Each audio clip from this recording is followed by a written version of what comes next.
Asexual reproduction का एक दूसरा मेथड है स्पोर्स द्वारा। आपको क्या लगता है कि कौन से प्लांट्स ये कर सकते हैं?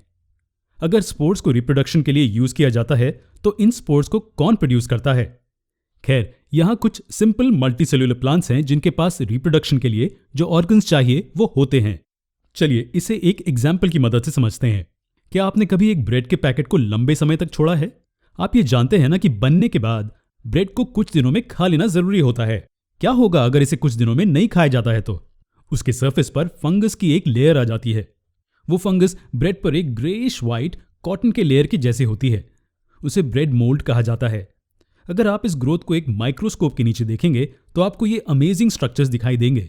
ये एक टिपिकल फंगल बॉडी का रिप्रेजेंटेटिव इमेज है। अब इसमें ये रूट्स जैसे दिखने वाले स्ट्रक्चर्स को माइसीलियम कहते हैं। ये संपूर्ण माइसीलियम हाइफे नाम के इन छोटे स्ट्रक्चर्स से बना होता है। और क्या आप इस सिंगल स्टॉक जैसे दिखने वाले स्ट्रक्चर को देख सकते हैं? ये स्ट्रक्चर स्पोरेंजियोफोर कहलाता है और इस पर बैठे इस बैग जैसे दिखने वाले स्ट्रक्चर को हम स्पोरेंजियम कहते हैं।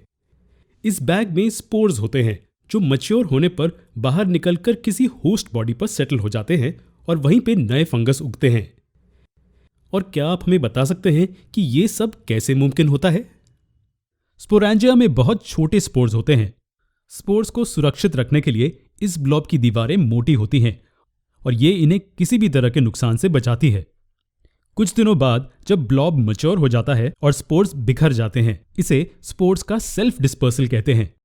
जैसे ही एक बार ये ब्रेड के सरफेस पर गिर जाता है तो ये माइटोसिस से मल्टीप्लाई होते हैं और एक नया राइजोपस बनाते हैं।